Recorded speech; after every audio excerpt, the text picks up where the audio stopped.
seen chaîne Alxam TV télé bu mag bi télé boo xam ni yéen a ko safoo mu safoo leen waaye émission bu bees tàq lañ leen indil muy ëttu artistes yi tey nag mu nekk seen premier numéro dalal ndaanaan bu mag waaye premier numéro bi nga xam ne nag ki mu fi dalal tey ndaanaan bu mag a mag la waaye balaa may dugg ci biir waxtaan bi damay jaajëfal képp koo xam ni yaa ngi safoo Alxam maa ngi lay béggee waaye di nuyu kilifa aada yi ak kilifa diine yi ñi nga xam ni caabi daf leen féete gannaaw ñoom tamit ñu ngi leen di nuyu bu baax a baax ndax ñoom tamit ci société bi lañu bokk képp koo xam ne da nga am nag ku laaku nongu lay jaalee di la masu bu baax a baax waaye léegi damay daal di dala nag sama invité ndax temps bi dafa cher te temps amul te Alxam TV xam ngeen ni moom lépp loo xam ne information la lépp loo xam ni émission la nii lay def si biir chaîne bi donc temps amul dañuy daal di dugg directement si biir li nga xam mooy émission ëttu artistes yi ma daal di dalal nag ndaanaan bu mag bi maa ngi lay jaajëfal bu baax a baax. mu daal xoolal léegi di ngeen ko xam ndax c'est un gars ba nga xam ni man dama ko bëggal sama bopp c'est un gars bi nga xam ni wàllu hip hop wàllu rap il est le capot léegi di ngeen ko gis mais xam ngeen ne li nga xam ne moom mooy Alxam TV la télé du Nord dafa am nag ay ndaanaan yoo xam ni ñoom tamit dañu jàpp si li nga xam ni moom mooy sunu ay émission ndax ñoom tamit dañu daal di nag wóolunu ba ñëw di seet sinu ba tax na nag muy doon sunu ay partenaire bu dee waa Régie noo ngi may dégg nu daal di dem na xooli leen bu dee waa Régie noo ngi may dégg nu daal dem xool leen ndax ñoom nooy waa Saint-Louis Caro ñoom tamit nu ngi nekk fële son rond point gare routière en face dépôt Madar bi ndax ñoom lépp loo xam ne karo yu baax la karo yu extraordinaire ñoom ci doy ndax nag li nga xam ni moom mooy Alxam TV émission ndaanaan yi rek noo fi jàll ndax gis ngeen li ki nga xam moom mooy DJ Met Ba defoon na fi li nga xam ne moom mooy émission star bi dalal fi ñaari ndaanaan ñi nga xam ñoom noo jëloon li nga xam ni moom mooy micro d'or 2022 waa Régie bu dee baax na rek ñu am xool suñu ay partenaire asalaamaaleykum mbokki Saint-Louis rawatina yéen ñi safoo seen chaîne Alxam TV la télé du Nord dama ni leen yéen ñi xam ne da ngeen bëgg nag ay publicité yu baax chaîne baa ngi nii waaye tey su ngeen ma gisee fii ma taxaw sama ginnaaw ay karo la waaye nu ngi fii xam ni nag fii mooy Saint-Louis Caro yéen ñi bëgg ay karo yu baax ay karo yu wóor tànd ak qualité dama ni leen fii rek la fii si Saint-Louis Caro waaye dama ni leen tunga niru teew nuy nataal dañuy daal di jàll si biir ñoom tamit nu daanu du wan ana lan la ñu indil tey lan la ñuy tegal si kaw taabal yi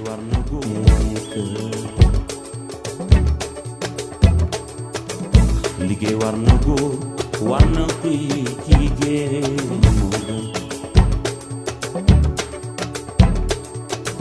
foo war a tekki woo fa doy na waar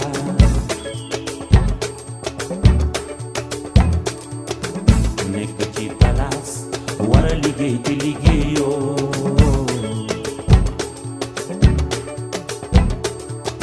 bés bu la xasaaroo boobu le bés dem na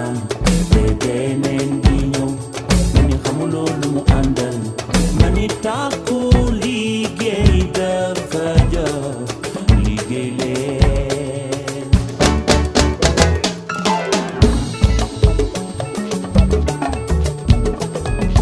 voilà mbokk Saint-Louis comme ni mu leen ko waxoon léegi si entrée bi nu ngi fii nag si biir Saint-Louis Caro waaye nag si biir Saint-Louis Caro dañ fi fekk kenn si ñoom ki nga xam ni moom membre la si Saint-Louis Caro dañ koy daal di bàyyi mu daal di présenté wu moom tamit wax nu moom mooy kan ak si Saint-Louis Caro lan la ñuy def sëñ bi maa ngi la siyaar bu baax a baax. ñu ngi lay delloo ziar di la fay di la nuyu di la jox sa wàccuwaay di la jéggalu tamit ci dérangement yi ak déplacement yi xam naa fi ngeen jógee sori na. metti na te xam naa ne xat na trop mais Saint-Louis Caro xam naa da ngeen gis tamit ak jaloore yi muy def si dëkk bi xam naa looloo gën a waral seen déplacement ngeen jóg def si yooyu. tey waa Alxam TV kan lañ taxawal tey si biir Saint-Louis Caro. tey ñu ngi taxaw ak kuñ naan maa Diop waaw di rakk ci Mor bi nga xamante ni moom mooy DG Saint-Louis Caro. yéen a ko dégg nañu nu ngi taxaw ki nga xam ne nag moom mooy. Maa Diop est-ce que mën nga ñu expliquer tey li nga xam ne moom moo fi am comme wàllu karo ak marque bi fan lay jóge. waaw loolu moom boo ma ci laajee dinaa sawar ci tontu la parce que Saint-Louis Caro ay karo ñu ngi jógee Italie di ñëwee par conteneur aussi nekk qualité boo xamante ni nit ñi dañoo amoon problème am mu doon jaaxle ci population bi ñu doon dem fii ba Dakar di dem di ko wuti di ko wër di am problème. ñu leen di nax di leen jaay karo boo xamante ni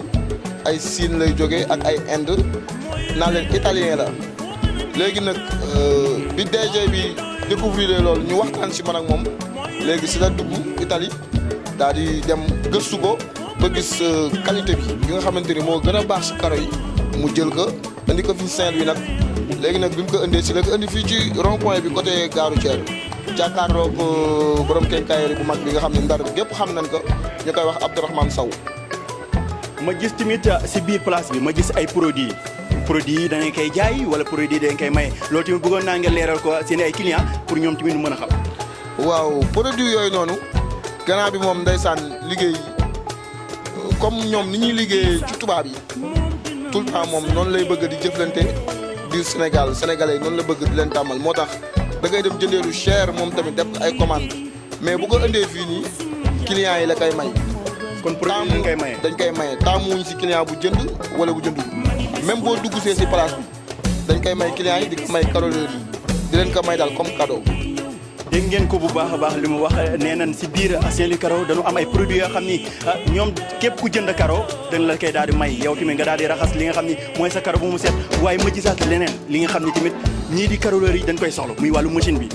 machine boobu nan lay demee dañ koy abale wala dañ koy loué wala dañ koy jaay loolu tamit bëggoon naa nga leeral ko mbokku caroleur yi nekk ni si diwaan Saint-Louis ak li ko war. waaw ba tey loolu tamit dinaa ci sawar a tontu muy machine bi nga xamante ni mooy dagg caro 60 120 dafa nekkoon njàqare ci caroleur yi mu nekkoon problème am na si ñoo xamante ni si amet lañ daan jël maato sax dañ koy jël di ko daggee caro yi léegi nag moom mu dem gëstu ko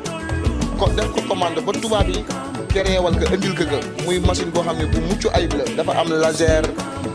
day dagg caro bi ci dimension boo ko soxlaa mu daggal la ko noonu ci anam bi nga ko bëggee tamit mu jël ko di ko loué caroleur yi dafa leen ko prix boo xamante ni presque mën nañ ni machine bi la bëgg rek lam ko jëndee woon duggaat ci moom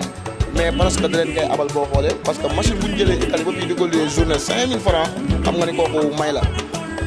dégg ngeen ko bu baax a baax loolu daanee ko maye la ndax journée 5000 loolu amul fenn kon nag ñi nga xam ñoom nooy waa Saint-Louis Caro daanaka yombal nañ ñi nga xam ñoom nooy clients yi seen ay njënd waaye yombal nañ ñi nga xam ñoom nooy caroleurs yi ñoom tamit seen liggéey bu mu gën a yomba donc léegi-léegi dama daal di nag bàyyi yow tamit nga tàggatoo waaye joxaal li nga xam ni moom mooy numéro téléphone bi ak adresse bi nga xam ni foofu la Saint-Louis Caro nekk pour ñi nga xam ne nekkuñu Saint-Louis sax nekk feneen te bëgg daal di ñëw jënd si caro yu baax yi ndax gis naa marque Italie gis naa fi li nga xam ne moom mooy ay marque yoo xam ne daal képp ku ko def sa kër macha allah joxal adresse yi joxe numéro téléphone bi ak maanaam daal lan ngay tëjee. waaw li may tëjee mooy caro yi moom qualité bu nekk mu ngi fi am na ay grès salam am na ay grès poli grès blanc am na ay 30 60 am na ay 60 60 am na ay 60 120 am na ay 50 51 modèle bu nekk daal mu ngi fi am nañ ay fiance am nañ ay façon caro yu mucc ayib yoo xamante ni bis boo ko defee sa kër moom wax dëgg fa yàlla di nga xam ni caro la ba pare di la ko defal ci ay bon prix yu mucc ayib waaw adresse bi tamit mu ngi nekk Saint-Louis si entrée Saint-Louis bi entrée Saint-Louis bi mu ngi jàkkaaroog immeuble bu Abdou Sow bi nga xamante ni moom moo nekk ci entrée booy dugg Ndar presque moom la njëkk a seen ci rond point bi fi dépôt Madar bi nekk rek ñun ñoo def en face rond point gare routière bi ñu ngi nekk foofu noonu. léegi nga joxalal ni numéro téléphone yi. waaw numéro téléphone yi mu ngi nekk 77 568 87 72 wala nga woote ci 33 961 29 19 soit mën nga woote tamit ci 77 947 28 20 même internet bi foo dugg ci Facebook beeg yëpp foo tapé Saint-Louis Caro mu ngi foofu waaw ñu ngi lay nuyu nag di la gërëm tamit ci question yi. dégg ngeen ko bu baax a baax tey nag moom fii ñoom lañ sees woon ñuy waa Saint-Louis Caro comme nu leen ko waxee woon jaar na joxe li nga xam mooy adresse yi daal dina joxe li nga xam mooy marque yi bu baax bi dama ni leen yéen waa Saint-Louis képp ku bëgg li nga xam mooy caro bu baax caro bu wóor caro bu ànd ak garantie dama ni leen du fenn fii la si biir Saint-Louis Caro maa ngi leen di jaajëfal di leen joxaat rendez-vous beneen yoon ak ñeneen di jaajëfal ñëpp fii si Arham TV la chaîne du Nord.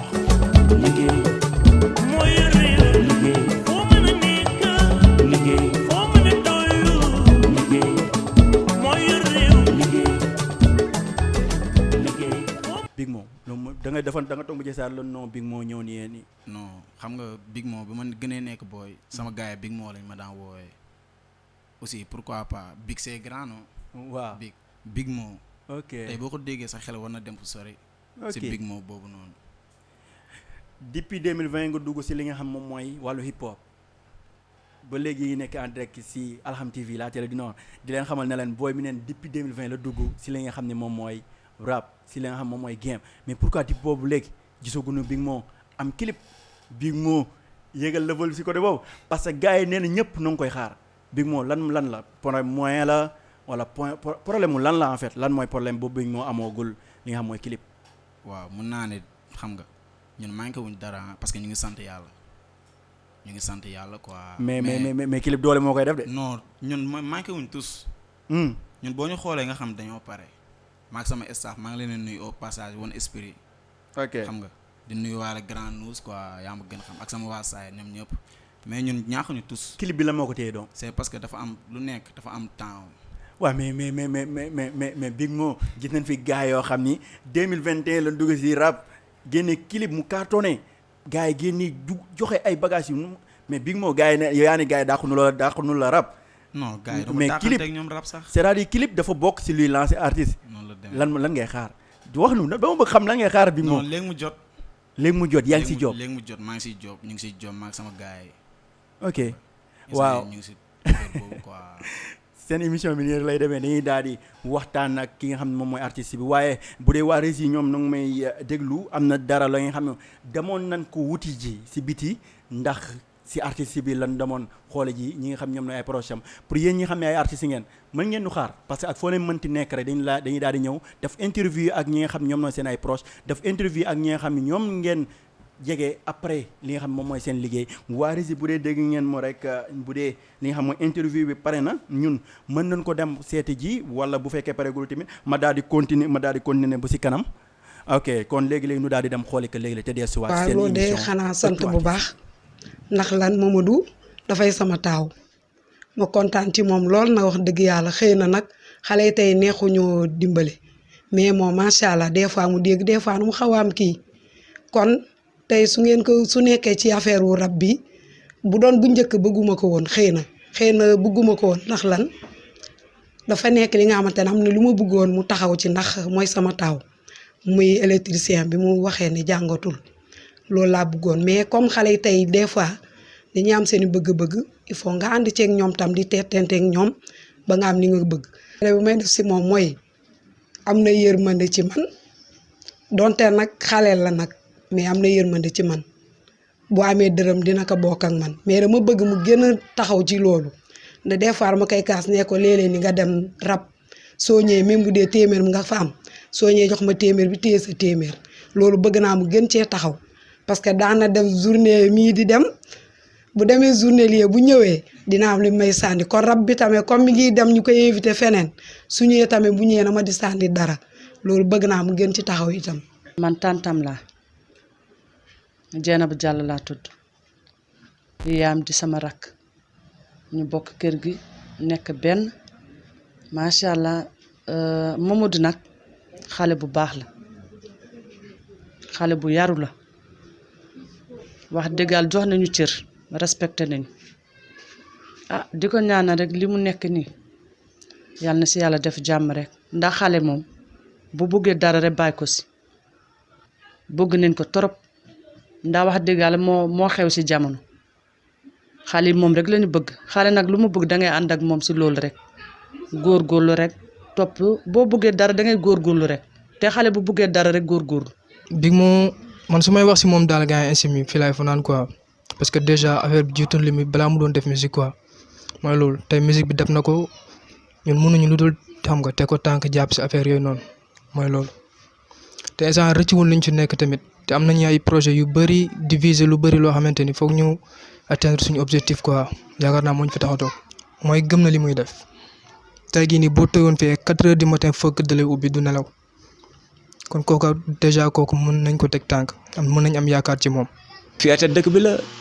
Big fierté dëkk bi la tey maanaam Big tey bu génnee fii nii tey ay tic-tic lay génnee wala tey bu génnee fii nii xam nga kiloot lay génnee ba xam nga du succès bi la yëg quoi. tey bu génnee si koñ bi tey rek bu la waxul kii mooy Big doo ko xam quoi mais la fekk na muy dem programme wala mu am xam nga événement bu muy waaj da ngay xam ni am nga y a l'artiste ici quoi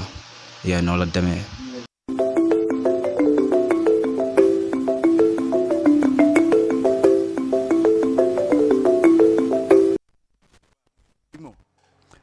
maasa gaale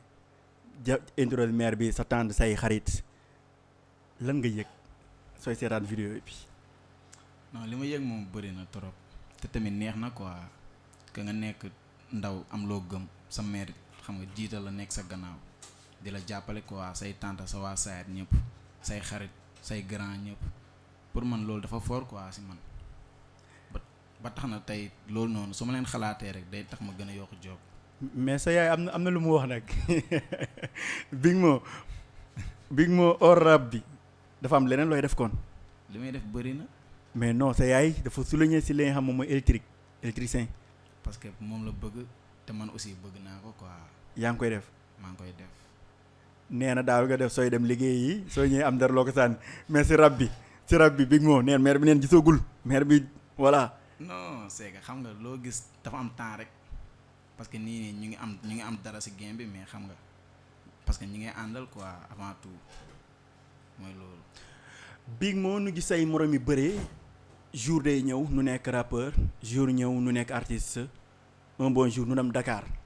def base dem foofu job yi pour mën a yéegal seen level est-ce que mën nañ xaar un jour Big Mo wala Big Mo jég saar dem Dakar def installé dem toogi foofu. non man moom yaakaaruma ma def loolu quoi. waaw mais waaw mais nee nañ rap mu ngi Dakar. ku bëgg a siiw demal Dakar. si wàllu game bi. pourquoi Big Mo tëddul bu xalaat loolu. parce que dama xam man sama saar la am tey ñun rappeurs yi buñ joobee dem town levelam day gën a yéeg ñun fii gars yi dañuy foog sax amul ay rappeurs te pourtant am na ay jooyu tàng yi fi nekk. am na ay jooyu tàng loolu ñooñu génn gars yi xam leen. donc man sama saar laay toog job ba gars yi xam ma parce que rapport yu nekk town yóbbu leen ma tous te bu ñu boole woon saay fa ñu faj leen donc mooy loolu quoi sama saar laay job man. kon donc mën nañ xaar Big Mo moom fii lay yëgalee levelam quoi biir Saint-Louis. noonu lay demee. Big Mo damay defar tuuti en leer tuuti sànq yaa ngi wax ne da nga nekk si benn groupe. après nga jël toog bu jeex saa nga ni da ngay jël sa yoonu bopp. dem dafi li nga xam moom mooy sa carrière solo ma dégg da nga am problème ak ñoom moo tax nga génn fa. demeewul noonu sax c'est que àdduna mooy loolu quoi. non Big Mo da nga am problème ak ñoom. non te su ma juumalee sax est-ce que amoo problème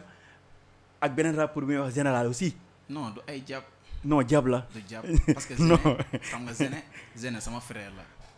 pour ñu ko xamul maag Zene nii lañ def. tey bu génnee sànq maa leen ko wax ngeen xaar ma en direct ñoom ñaar benn plateau naa leen ko boole fii loolu moom man maa leen ko wax pour yéen ñi xam yéen a safoo seen Alxam TV ñoom ñaar en direct ñu daal di jàkkaarloo ndax koñ bi ñoom ñëpp dañ koy wax dañoo am problème bul ko nëbb. non demeewul noonu demeewul. lan mooy seen problème yéen ñaar. c'est que xam nga tey yow bëgg nga chaque at ngay gën a yéeg quoi. waaw xam nga. tey noonu la demee rek man peut-être dama gisoon sama bopp feneen moom mu gis boppam feneen après yàlla dogal lu muy. parce que ma dégg ni yow da ngay ñëw di star bi moom mu ñëw di star bi voilà kenn yéen ñaar ngeen ba ngeen Big Mo wax ma li fi ne. non man moom ndongo daara laa quoi man du ma ñor di nit ay star yooyu noonu parce que soo ma fekkee sama saayet xam nga ay kilo nga ñuy fekk ñu daaj nii xam nga da ngay naan booy bi dafa ñàkk jom pourquoi demoo bind ay texte mais parce que pour wàccee sama bopp quoi moo tax may def loolu. ok tey bàyyi naa temps xam nga di bàyyi loolu yëpp dem frek ak booy guddi gi jot ma bàyyi la ñu tëddi man ma dem joobi parce que bëgguma gaay na Big Mo day teg boppam wala dara c'est pour ça que may daaj man du ma jaay sama morom rapport prek mais bu ñu dayee nii si scène bi gain mën naa la faj loolu foofu mën naa la ko jaay quoi. mën naa la faj mën naa la jox li nga xam moom nga bëgg loolu mooy pour rappeur moom la rappeur yëpp di wax loolu on a l'habitude di ko dégg mais dama leen di wax de gars yi dana am problème da koy nëbb ndax man dem naa concert gis li nga xam moo fay xew gis li nga xam mooy ñoddi fii mooy ëttu artistes yi dafay métti Big Mo. non c'est que loolu talent la quoi. nekk day wane talent. dana ñëw léegi ndax ñoom ñaar bokk même xor bu nu dëkk même quartier bu nu dëkk te gars yi xam rek mooy loolu mais hip hop moo demee noonu hip hop moo bindoo noonu yow ak looy yëngu da ngay ànd ak ngëm-ngëm ànd ak tamit Pastef wane ni li may def dama ko bëgg général moom di dañu fi ñëw xaar leen mais léegi-léegi damay daal di continuer léegi ndax si foofu la ñuy des ba léegi Big Mo ak li nga xam mooy rappeuru Saint-Louis rappeuru xor seen link seen mel ni ngeen mel ndax tey ñi ñaa ngi wax dañu bëgg xaar benn clip wala benn son ba nga xam ni Big Mo da siy nekk général nekk fii King Meta gars yi voilà sa relation ak gars yi loolu bëggoon naa voilà nga leeral nu ko ndax dafa mel ni yow da nga isolé wu quoi yow dafa mel ni yow da nga xëcc sa daar rek ber toog biir bi benn coin rek voilà quoi mooy loolu. non demeewul noonu sax c'est que xam nga sa waa koñ bu ñu la jiitalee quoi. da nga war a job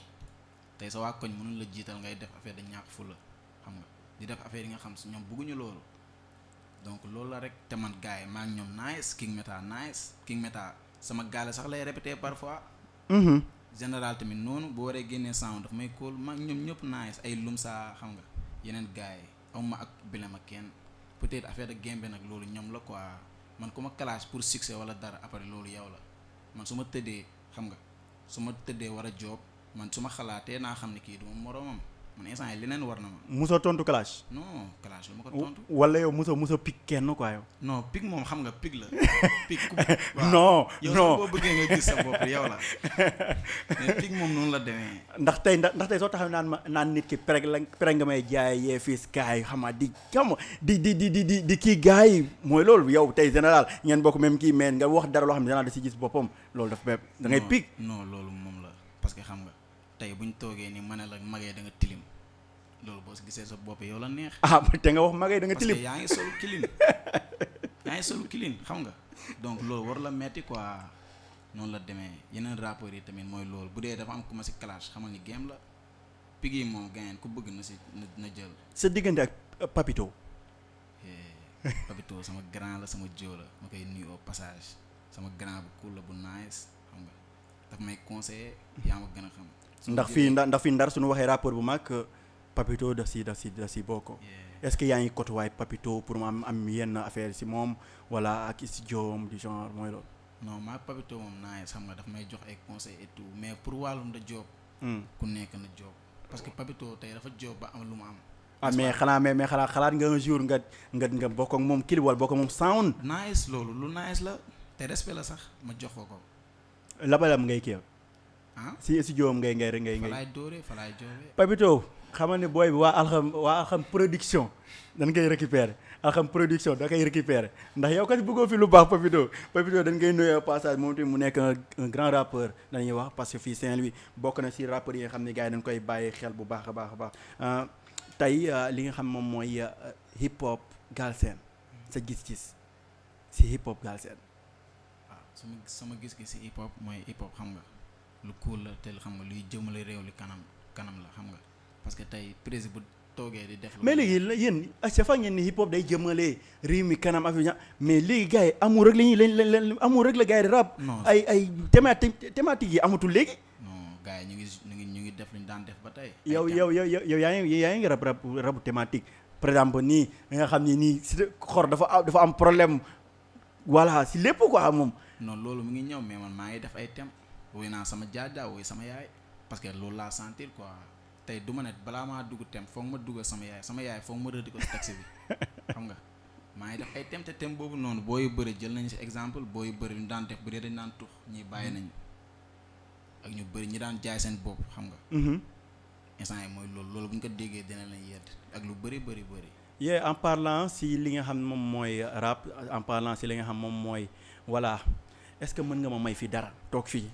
te man bu ma jox texte daf ma improviser voilà ma xam ni booy bi dafa xaat. non xam nga bi may ñëw sama mère daf ma ñaanal. waaw big moo kaay demal te ñëw doom maa ngi lay xaar xam nga kon amatuma temps foog ma ñëw tegraat ndax sama waasaat man lañu yaakaar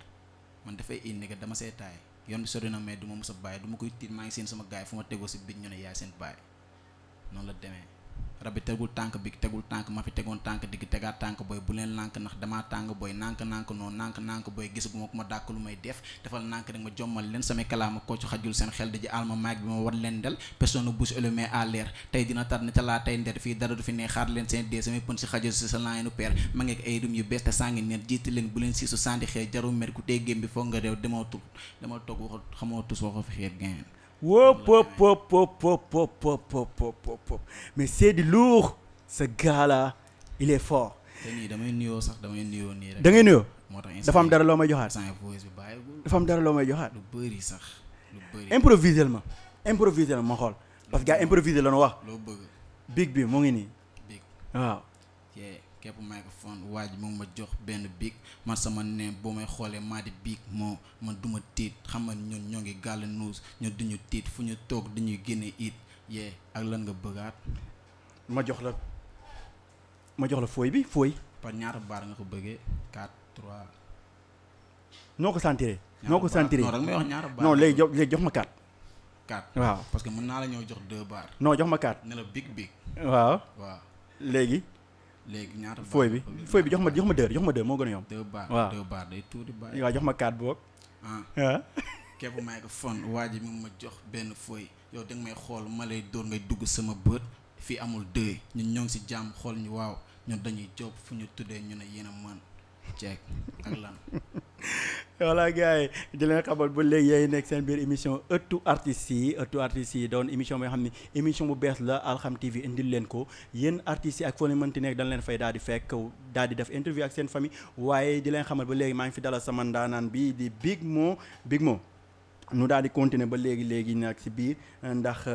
am na ñu may wax naan ma li nga xam moom mooy rap dafay yàq nit affaire de bandi la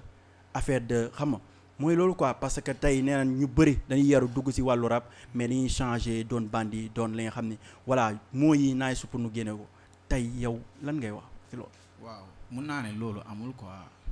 parce que tey rap bu doon yàq na ma man ak samay morom. rap yàqu la yow. non man xaw ma cigarette.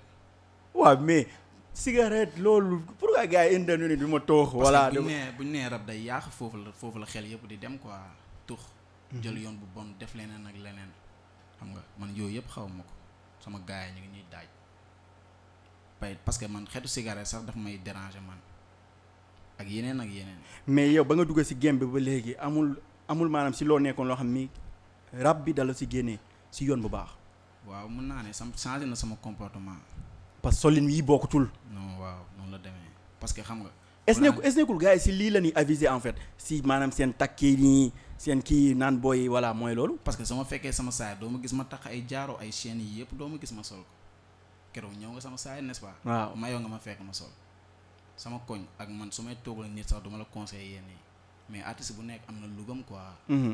peut-être sama lug la moo tax su may dem fi nga xam nit ñi dañ may gis mën naa ko sol su ma génnee dama koy simmi mbubu bi dama koy simmi teg pour su may génnaat quoi. tey rab yàquma teg na ma si yoon tax na yu bëri yi ma daan def bàyyi naa ko yu bëri changé na lu bëri si man tax na tamit ma xam lu baax xam lu bon ak ñi la bëgg ak ñi la bañ. ok léegi li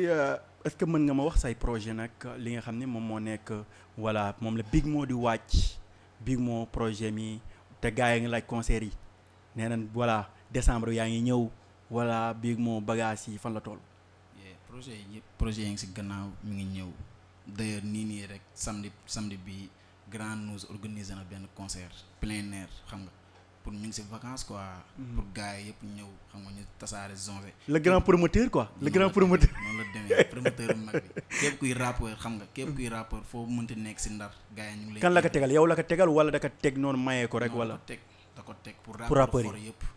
rappeur xor yi quoi. ok mais hors ça rappeur bu am envie ñëw jouer xam nga bu bëgg ñëw jouer si public gu xor. na ñëw jouer affaire yi mooy loolu. amul liste amul tous. ok soo bëggee ñëw gain nga kale sa sound après mooy loolu da koy yaatal quoi. ok hip hop la. mais yow say projet en personne clip yi son yi fan la Big Mo toll. wala mystère. mystère moom waaw xam nga lépp mën na nekk. waaw mais Big Mo pourquoi Big Mo di daw bagage yu diis yi. non c'est que demeewul noonu sax. Big Mo yi ban heure Big Mo ngay tëdd parce que dégg naa nu ni da ngay xaatim ba. voilà ba yenn heure yi Big Mo kon donc pourquoi pas Big Mo mënoo rayante pour mixtape mënoo rayante pour loolu noonu. maa ngi album maa ngi mixtape yu pare. mais loo gis dafa yi nga xam ne da nga ko bind ni pare war ko. pare na lépp nice. kon donc man mën naa ne kon manque moyen la kon. non manque moyen la non demeewul Big Mo kan moo lay jàppale koy kan moo lay jàpp parce que man gisuma foofu seen Cité Vauvert boobu wala seen xor boobu nga xam ni kooku mooy nekk sa ginnaaw di la jox financièrement Big Mo. waaw loolu moom xam nga. amul manqué nañ ko. waaw mais ñu ngi sant yàlla parce que Grand News bu yëkkatee xam nga benn five xeebu ma ko wala bas tey précieux ay ñoom lomse boo yëpp bu ñu génnee seen xaay nit dajaloo. tey mën nañu am lu bëri mën nañ clip mën nañ def leneen ak leneen parce que ñun suñu concert dañ siy dépenser. xam nga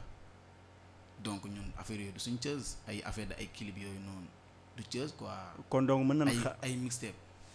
bi kon mën nañ ko xaar yàggatul yéen gars yi nañu wéet rek man lu ma leen wax mooy nañu wéet man moom sama lépp surprise la man sax sama bopp surprise laa man noonu la demee. voilà Mamadou Diarra moom di maa ngi koy nuyoo passage moom di sama copain la moom di maa ngi koy jaajëfal bu baax a baax bi moo temps bi daf nu xaat daf nu xoj de telle sorte que voilà ñun si waroon waxtaan yëpp duñ ko mën a voilà continuer est-ce que am nga dara looy lancer comme dernier message yi wala ak kan ngay remercier du genre parce que temps bi xat nañu parce que voilà dafa am yeneen yu gars yi war a def avant tout damay bëgg sama waa Sayet sama yaay ak sama papa ak sama grande sœur ñëpp samay gain samay xarit ak tamit appel ba ngay def pour wàllu rabu Saint-Louis sa la ñuy wax ban appel ngay def gars yi waaw avant ma yegg si foofu noonu xam nga su ma bëggee sama waa Sayet ba pare xam nga maa ngi ñaan ñi fi nekk ñëpp borom doole yi quoi ñu jàppale artistes ndar yi parce que soxla nañu moyen soxla nañ ko ñu dimbali parce que rapportu town yi ñoom dañ leen di jàppale moo tax tey yaa leen gis fépp ci Sénégal donc ñun tamit xam nga yelloo nañu loolu quoi parce que talent bi ngi fi lépp a ngi fi mi man ak sama yeneen moroom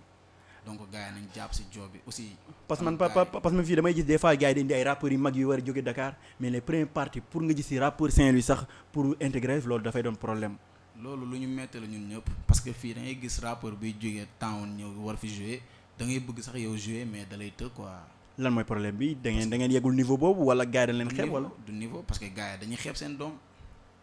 ok dañoo xeeb seeni doom quoi alors que seen doom mën nañu lu ñoon di def lu ko raw noonu la demee. léegi ban appel ngay def appel bi mooy gars yi ñëw jàppale leen. nag gars yi ñëw jàppale financièrement. ñun tamit rappeurs yi xam nga nañ gën a yokku cere bi dooli meew bi xiir yi gën a waaw. ok parce que dóor yi warul doy quoi. bàyyi la nga tàggatoo kon. maa ngi béggee ñëpp ñi nga xam ñooy seetaan di nuyu ñu ma fekk ñëpp parce que xam nga invitation bi lu nice la quoi nga xool ni benn jeune rek invité ko quoi loolu dama leen si sant di leen gërëm avant tout di béggee sama waa Sayet maire yeeg paa yi xale yeeg mag ñëpp maa ngi leen nuyu di leen béggee sama waa staff boo yëpp su ma limee damay juum Grand News ak ñeneen ñi nga xam ñu ngi si gannaaw quoi ak ñëpp ñi nga xam ñu ngi jàpp si combat bi yaa ma gën a xam di leen wax nañu xaar Big Mo MLT mi ngi ñëw aka Bour Sayet noonu la demee. voilà gars yi gis ngeen li nga xam moom mooy seen émission artistes yi nii lay demee ñun soxluñu temps bu bëri de ñun dañuy ñëw wax ce que c'est l'essentiel wane leen artistes yi wane li nga xam ni moom moo nekk si moom waaye tamit wane say proche ñoom tamit li nga xam ni moom la ñu xam si yow nu daal di ko wane man tamit maa ngi jaajëfal képp koo xam ne yaa nga doon seetaan Alxam TV la télé du Nord ñoo ngi lay jaajëfal waaye ñi nga xam ni ñoom si ginnaaw la ñu nekk ñoom noo tax ngeen ñuy gis ñoom noo rayante ñoom noo teg lii ñoom tamit noo ngi koy jaay noo ngi leen jaajëfal bu baax a baax DJ Omzo moom mi nga xam ne moom moo te voilà rési bi amee moom di maa nga jaajëfal bu baax a baax Thier mi nga xam ne moom nag moom mooy sunu infographie mooy affichage yi générique yi ngeen di gis si Thier moom tamit maa ngi koy jaajëfal bu baax a baax Chacha ñoom Khadija sama technicien yi waaye mama ñoom Kassos gars yëpp ñoom di jëmmeet gars yi noo ngi leen di jaajëfal bu baax a baax di nuyu ki nga xam ne nag moom mooy Astou Fashion moom tamit dama koy jaajëfal bu baax a baax yow su ma la nuyoo dama la war a nuyu ndax moom mooy borom bagage yu baax yi voilà moom tamit xamat lépp la xeetu make-up bagage yooyu da koy def mu ngi nekk fële cité Vauvert moom tamit maa ngi koy jaajëfal baax a baax waa Richard Toll du ma leen fàtte benn yoon ñoom tamit dama leen di nuyu di leen jaajëfal ndax tey ñoom noo ma def li ma doon tey ñoom noo ma def li ma doon ñoom tamit maa ngi leen jaajëfal bu baax a baax waa plateau ñoom Maguette ñaa gars yi ñoom ñëpp maa ngi leen jaajëfal bu baax a baax di leen joxaat rendez-vous bu beneen quinzaine fii si Alxam TV la télé du Nord dama ne ak ëttu artistes yi rek si biir Alxam TV dina neex dina yëngu